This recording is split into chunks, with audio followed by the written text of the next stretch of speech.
ഇന്ത്യയിലേക്കുള്ള rare earth മെറ്റലുകളുടെ കയറ്റുമതി നിയന്ത്രണങ്ങൾ നീക്കുന്നതിനെക്കുറിച്ച് ചൈന ഒന്നുകൂടെ ആലോചിക്കാനും വിട്ടുവീഴ്ചയ്ക്കും തയ്യാറാണെന്ന് ഇപ്പോൾ പറയുന്നുണ്ട്. റെയർ എർത്ത് മെറ്റൽസിന്റെ കയറ്റുമതി നിയന്ത്രണങ്ങൾ സംബന്ധിച്ച് സ്ഥിരമായ വ്യാവസായിക വിതരണ ശൃംഖലകൾ നിലനിർത്താൻ സഹായിക്കുന്നതിന് ഇന്ത്യ ഉൾപ്പെടെ പ്രസക്തമായ മറ്റ് രാജ്യങ്ങളുമായി തുറന്ന മനസ്സോടെയുള്ള ചർച്ചകളും സഹകരണവും ശക്തിപ്പെടുത്താൻ തയ്യാറാണെന്നാണ് ചൈന ഇപ്പോൾ അറിയിച്ചിരിക്കുന്നത്. നിർണായക ലോഹങ്ങളുടെ കയറ്റുമതിയിൽ ബീജിംഗിന്റെ സമീപകാല നിയന്ത്രണങ്ങൾ ഇന്ത്യയുൾപ്പെടെ ആഗോളതലത്തിൽ ഉൽപ്പാദന മേഖലകളെ തടസ്സപ്പെടുത്തി. ഇത് ഓട്ടോമോട്ടീവ്, സെമികണ്ടക്ടർ ഉൽപ്പാദനം പോലുള്ള വ്യവസായങ്ങളെ വളരെയധികം ബാധിക്കുകയും ചെയ്തിരുന്നു. യുഎസിലേക്കും യൂറോപ്യൻ യൂണിയനിലേക്കും കയറ്റുമതി ലൈസൻസുകൾ അംഗീകരിക്കാൻ തുടങ്ങിയ ഈ ഒരു സാഹചര്യത്തിൽ ഇന്ത്യയിലേക്കുമുള്ള റെയർ എർത്ത് മെറ്റൽസിന്റെ കയറ്റുമതി നിയന്ത്രണങ്ങൾ നീക്കാൻ ചൈന പദ്ധതി ഇടുന്നുണ്ടോ എന്ന് ചോദിച്ചപ്പോൾ ആഗോള വ്യാവസായിക വിതരണ ശൃംഖലകളുടെ സ്ഥിരത സംയുക്തമായി നിലനിർത്തുന്നതിന് പ്രസക്തമായ രാജ്യങ്ങളുമായും പ്രദേശങ്ങളുമായും സംഭാഷണവും സഹകരണവും വർദ്ധിപ്പിക്കാൻ തയ്യാറാണെന്ന് ചൈനീസ് വിദേശകാര്യ മന്ത്രാലയ വക്താവ് ലിൻ ജിയാൻ PTIയോട് പറയുകയുണ്ടായി. നേരിട്ടുള്ള ഉറപ്പ് നൽകിയില്ല എങ്കിലും ബന്ധപ്പെട്ട ചൈനീസ് അധികാരികൾ പ്രത്യേക വിശദാംശങ്ങൾ പരിഗണിക്കണമെന്ന് ലിൻ ആവർത്തിച്ചു.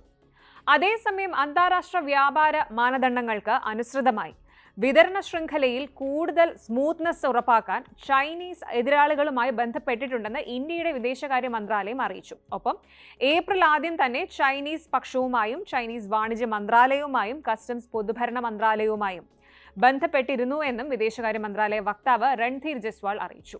Indian ambassador Pradeep Kumar Rawat Chinese vice മന്ത്രി സൺ വീഡോങ്ങുമായി കൂടിക്കാഴ്ച നടത്തി പങ്കിട്ട ആശങ്കകൾ ഉൾപ്പെടെ നിരവധി ഉഭയകക്ഷി വിഷയങ്ങൾ ചർച്ച ചെയ്തതായി ചൈനയുടെ വിദേശകാര്യ മന്ത്രാലയത്തിന്റെ പ്രസ്താവന ഉദ്ധരിച്ച് PTI പറഞ്ഞു. ഓട്ടോമോട്ടീവ്, ഇലക്ട്രോണിക്സ്, പുനരുപയോഗ ഊർജ്ജ മേഖലകൾക്ക് നിർണായകമായ റെയർ എർത്ത് മെറ്റൽസിന്റെ ക്ഷാമം സംബന്ധിച്ച് ഇന്ത്യയിൽ വർദ്ധിച്ചുവരുന്ന ആശങ്കകൾക്കിടയിലാണ് ഈ യോഗം നടന്നത്. ആശ്വാസകരമാകുമോ എന്ന് ഇനിയും വ്യക്തമല്ല എങ്കിലും പ്രതീക്ഷ വയ്ക്കാം. ഈ നിർണായക വസ്തുക്കളിൽ ചൈന അടുത്തിടെ ഏർപ്പെടുത്തിയ കയറ്റുമതി നിയന്ത്രണങ്ങളിൽ നിന്ന് ഉടലെടുത്ത വ്യവസായ വ്യാപകമായ തടസ്സങ്ങൾ ഇന്ത്യയിൽ നിന്നുള്ള റിപ്പോർട്ടുകൾ എടുത്തു കാണിച്ചിട്ടുണ്ട്. ആഗോള റെയർ എർത്ത് വിപണിയിൽ പ്രബലമായ സ്ഥാനം വഹിക്കുന്ന ചൈന ലണ്ടനിൽ 2 ദിവസത്തെ ഉന്നതതല വ്യാപാര ചർച്ചകൾക്ക് ശേഷം പ്രത്യേകിച്ച് അമേരിക്കയിലേക്കുള്ള കയറ്റുമതി ലൈസൻസുകൾ തിരഞ്ഞെടുത്ത് അനുവദിച്ചു തുടങ്ങിയിട്ടുണ്ട്.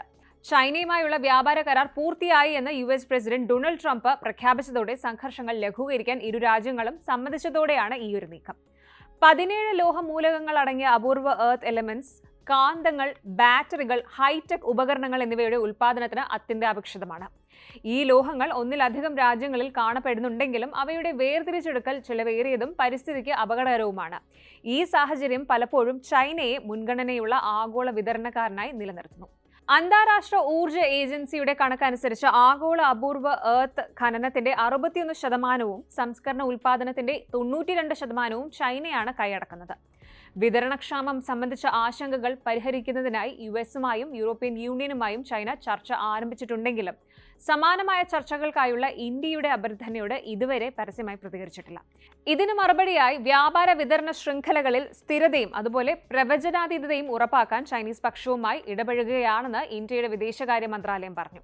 അതേസമയം ആഭ്യന്തര നിർമ്മാതാക്കൾക്ക് അപൂർവ എർത്ത് മാഗ്നറ്റ് ഇറക്കുമതി ഉറപ്പാക്കാൻ ഓട്ടോമോട്ടീവ് മേഖലയിലെ പ്രതിനിധികൾ ഉൾപ്പെടുന്ന ഒരു ഇന്ത്യൻ വ്യവസായ പ്രതിനിധി സംഘം ചൈന സന്ദർശിക്കാൻ ഒരുങ്ങുന്നതായി ന്യൂഡൽഹിയിലെ വൃത്തങ്ങൾ അറിയിച്ചു.